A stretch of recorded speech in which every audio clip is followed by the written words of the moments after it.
83596120.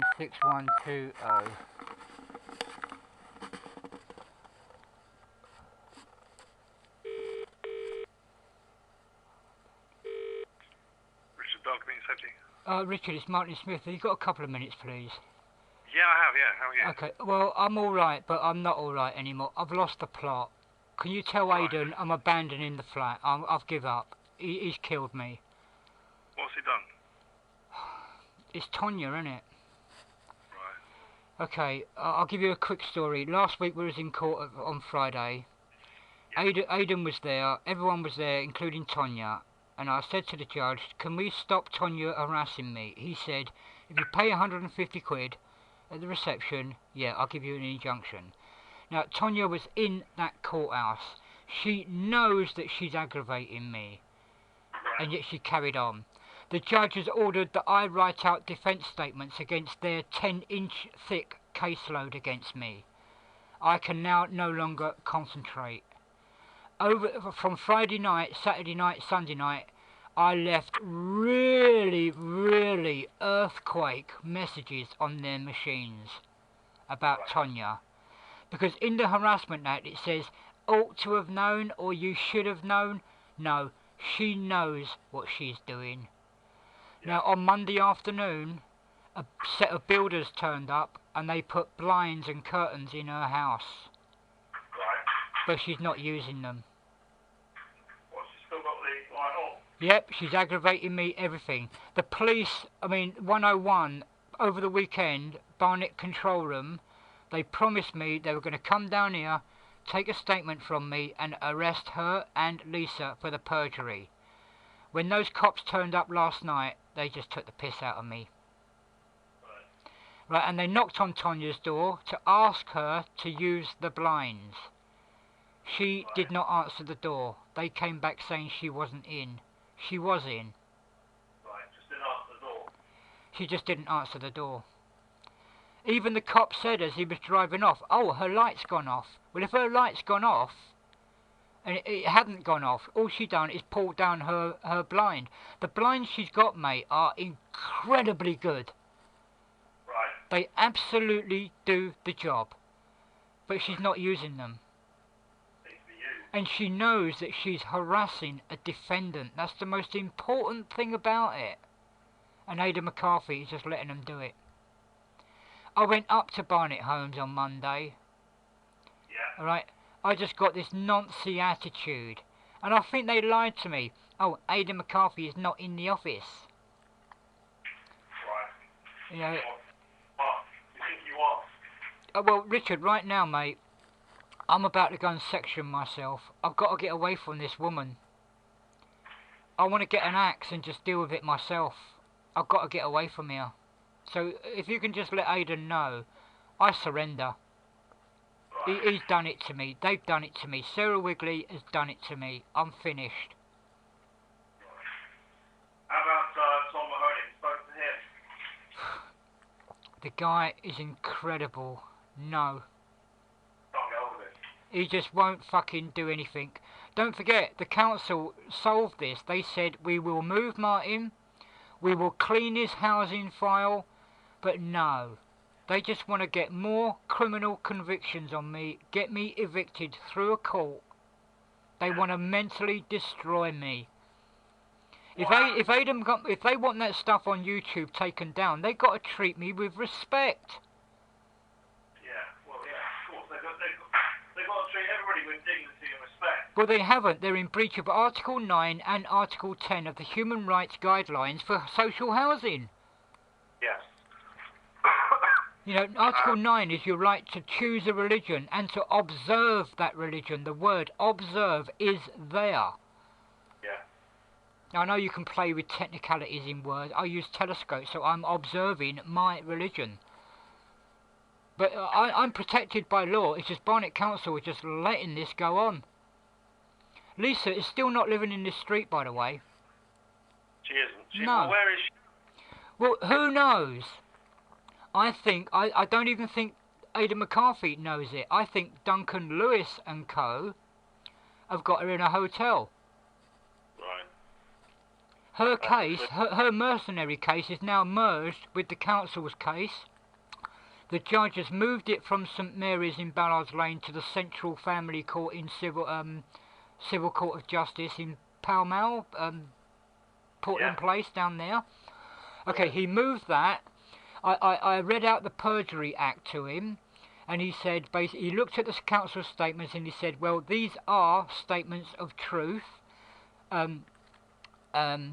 So he's fixed their statements as evidence, so they can't change their evidence now. This judge can see perjury coming.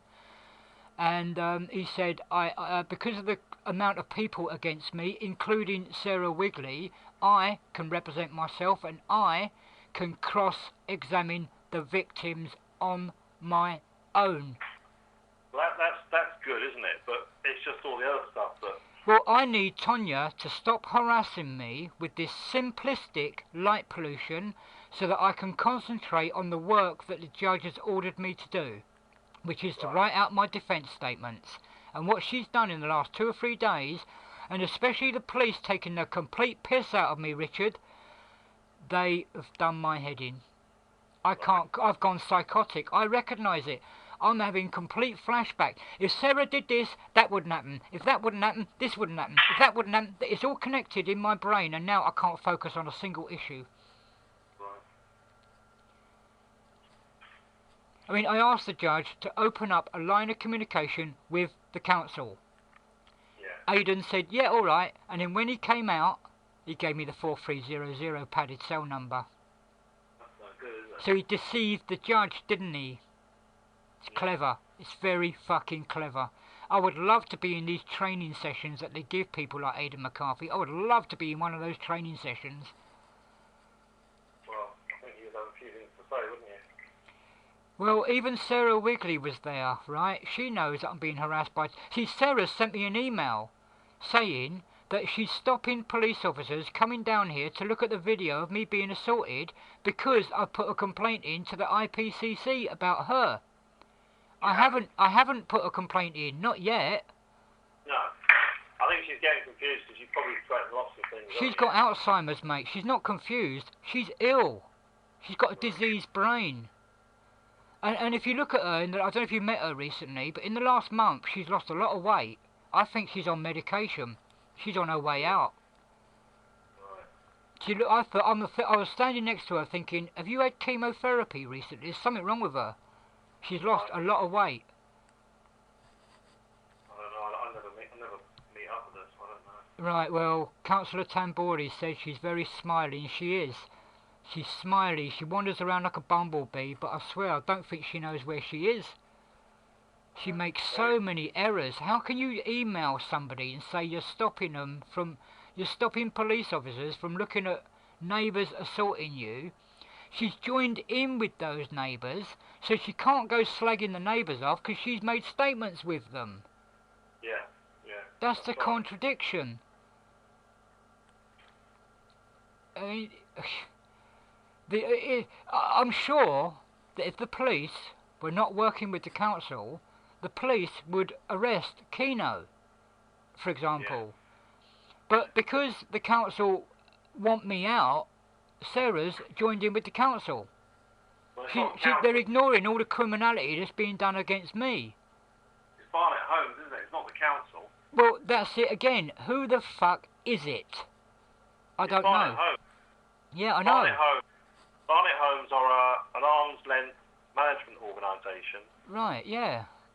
Of the council. Yeah. So they must get funding from central government to do that. Yeah. But they've become a limited company, haven't they? Barnet Group. Well, they've become a Gestapo group, mate. They want people of their own type. That's it. If you don't conform, you're out. It's exactly what's going on in 1933. There was a documentary, I don't know if I told you this, The Nazi, A Warning from History. It was broadcast over Christmas. I've downloaded it, episode 2. There was this Jewish woman called Isla Toski, T-O-Z-K-E. Look her up. One neighbour denounced all the Jews in that street and they all got killed because they wouldn't sign. In the morning they go, good morning. Well, in those days it was Heil Hitler. Whoever did not do that, they got killed off. Right. And the woman that did it is still alive now. You see, those Gestapo officers, when the war ended, a lot of them got burned out.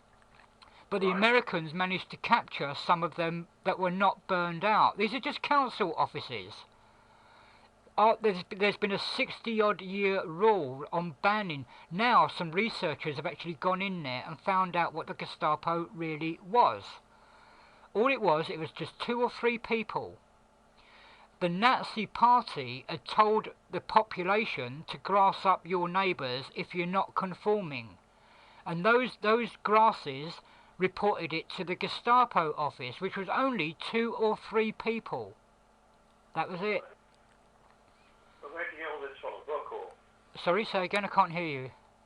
Where did you get all this from? The internet? No, it was a BBC documentary called The Nazi, A Warning from History, that was broadcast over the Christmas period. So I searched for it on the internet, illegal downloads, torrents, and I've got it. I've got all 6 episodes. Episode 2, you can come to my house right now, Richard. If you watch episode 2, 15 minutes of it, where they're going through these Gestapo files, you will see exactly how Barnet Homes operates, is exactly what the Gestapo was doing 20 years ago. They take one complaint from one person, and then they build up a hate crimes file, and then they ship them off to Coventry. You understand what that terminology is, don't you? When you're sent to Coventry, it's when you're the black sheep of the family, so to speak. No, that's right. You put out stuff. Yeah, well, in 1933, they were being shipped off to the fucking concentration camps. Just for not conforming to Nazism. And this is exactly what Barnet Homes is going on about. I just cannot believe that people like Pauline and Lisa can phone up and go, oh, there's a squatter moving in, and then the council say, oh, don't worry about him, he's well known to the police. Look, if I was a sexual pervert moving in, I understand that. Yeah, well, that's not the case, is it? Well, Nereza staff, Lisa told me that Nazira Hussain is the one who told Pauline and her that I was well known to the police the day I moved in. Right, that's Nanda Grazia, Nazira Hussain and Edward Witchhausen. And they've all gone? No, they haven't all gone. I don't know where Edward is, but Nanda works in the pit team. She? You told me. Tom Mahoney told me as well. You were all at that meeting. Nanda was there, Graham was there, Edward was there. I think if she was there, I lose track of Barnet Homes. I know, mate. I know. As soon as they get rumbled, they shift all the staff around. That's the problem. One of the first things I told you when Nereza staff took over from John Bangs is, I think you said, no, that's not right. You had the right to have John Bangs, to talk to John Bangs, because he was the original caseworker. They've never let me have John Bangs. No, he's gone. Well, I don't know what's happening, mate. I really don't know. I asked to speak to John the other day about something else. And right. They told me he's gone. Now, whether they're moving staff, I don't know. Oh, I do know what happened. Yeah. On New Year's Eve, they sacked about 30% of their staff. They just sacked them. They made them all redundant. Well, that's what happened to Edward then. Yeah, I know, yeah, and I do understand the dilemma. But what they got is, they just got people in there that they can brainwash. They haven't got anyone sensible in there anymore.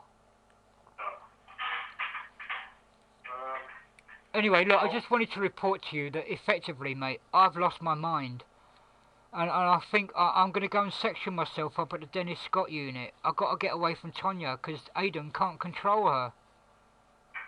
Right, but do you want me to actually say that to him? Well, if you could ask Aiden, because he won't talk to me. I haven't really sworn at you today, have I? Or anything. Like, he won't talk to me, and that's causing more of the problem, the psychological problem. Alright, he heard that judge. The judge wanted 150 quid out of me to control Tonya's behaviour. You haven't got that, have you? And, well, of course, I can go and get it right now, but that's all my dole money gone. Yeah, no, don't do that. No. But if you could perhaps contact him today and I've been ordered by the judge to write out a defence, and what Tonya's done, she just pinpricked me. I've been reporting it to the police because no one else will listen, and now they've wound me up so much and taken the piss out of me completely. They promised me they were going to come down, arrest Tonya under the Harassment Act, and when they arrived last night, they just took the mick. They knocked on her door, but she didn't answer it. She was in, Richard. She was in there. She drove off. She drove off about 2 minutes later. Alright, so you saw her do that. So they. Yeah. Yeah. She was in. She didn't answer the door. Right. Well, that's strange, isn't it? No, it's not strange. It's called a tactic. It's a tactic. She knows what she's doing. Yeah. She could have said, "Oh, I heard the door knock, but I was sitting on the toilet." You know, this copper wasn't banging around on the door. Her car was there.